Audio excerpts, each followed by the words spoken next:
Welcome back, everyone, to OpenLine. We are talking about the impact of the coronavirus on workers, and we're specifically focusing on service employees. We have with us David Rutledge. He's with Laborers International Union of North America. He represents a lot of workers at Vanderbilt, construction workers across the state, some aspects of construction. And we have a bunch of calls. We're just going to go back to the phones here. Let's go to Elijah. Elijah. Hello, are you there, Elijah? I'm here, yes, sir. Go right ahead. And thank you for taking my phone call. Yes, sir. So yeah, service.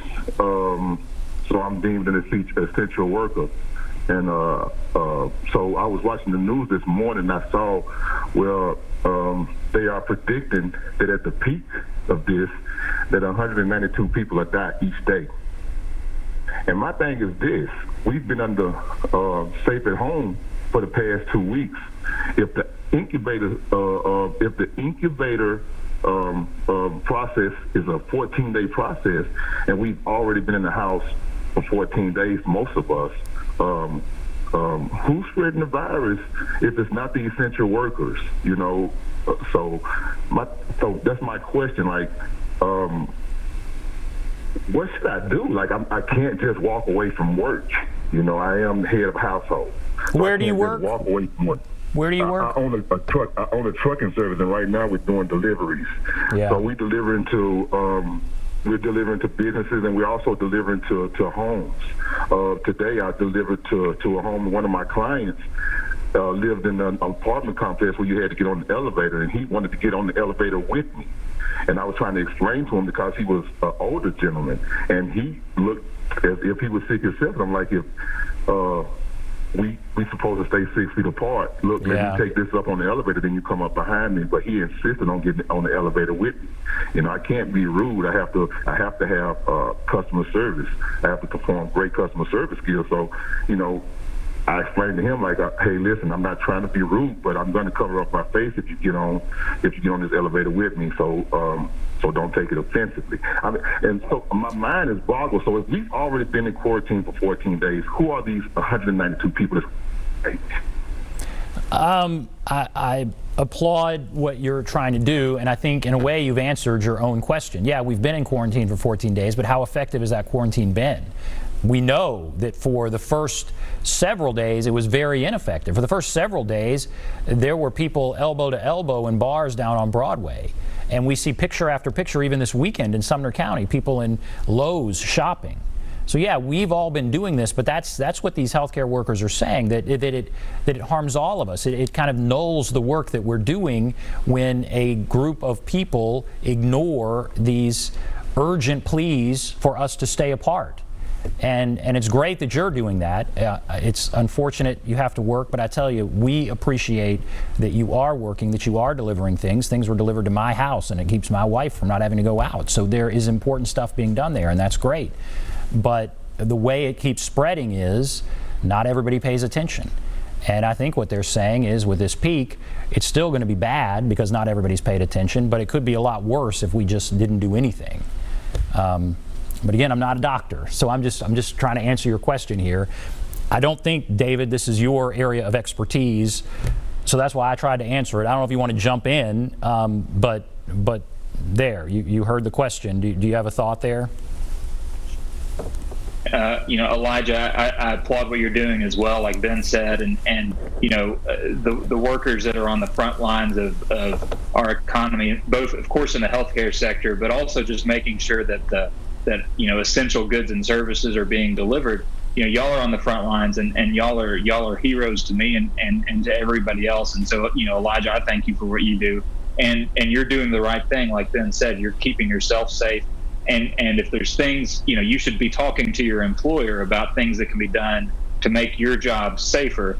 And of course, you know, people in the public who are watching and listening to this as well, who aren't performing those jobs like Elijah and like so many other people, you know, show respect to those workers. You know, you're there to keep them safe too, just like they're there to deliver a service or good to you.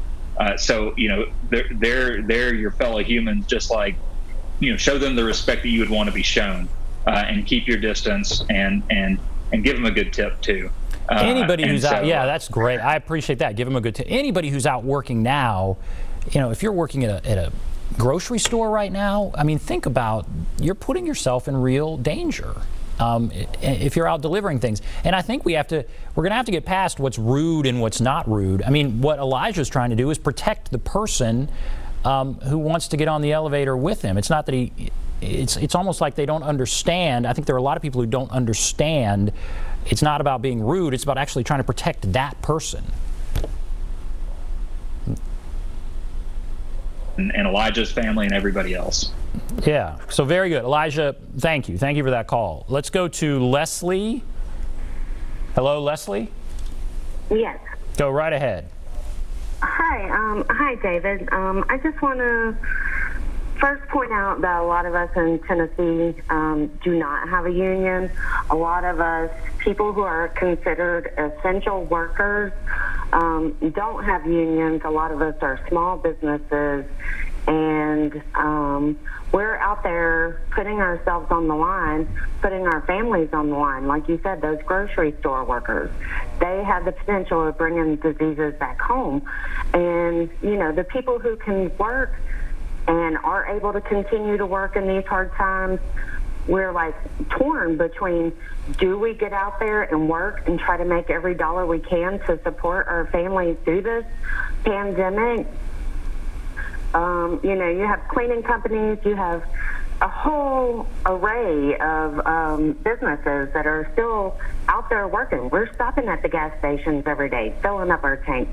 We are having to be out in the public, and we're trying to decide, okay, should we stay at home and not make money, or do we go out and make money? So, I mean, I agree with the caller earlier, and I'm not for more government control, but I think at this time, if the government were to say, look, only these really essential businesses can stay operating, the faster we close the cities down, the faster we close this country down, the quicker we can get back on our feet, you know, because there are thousands and thousands of essential workers out there who can't go to their bosses and say, oh, you know, we need more protection. There's only so much protection you can have, you know. If you don't have a union, right, you can't do that. And you're saying you would like more decisive, I guess, direction from up above, from leadership, saying these are the people that are essential, otherwise you stay home. Yeah, that's the only way this is going to end, because the rest of us, you know, I'm a business owner, and I had to decide to shut my business down, even though we are essential, for the sake of others. But our business is going to be shut down for 3 months if the rest of the city doesn't get shut down. Right. All right. Thank you, Leslie. Thank you for that. All right. We have to take a break. So we'll take a break, come back, we'll take more calls. We will be back right after this.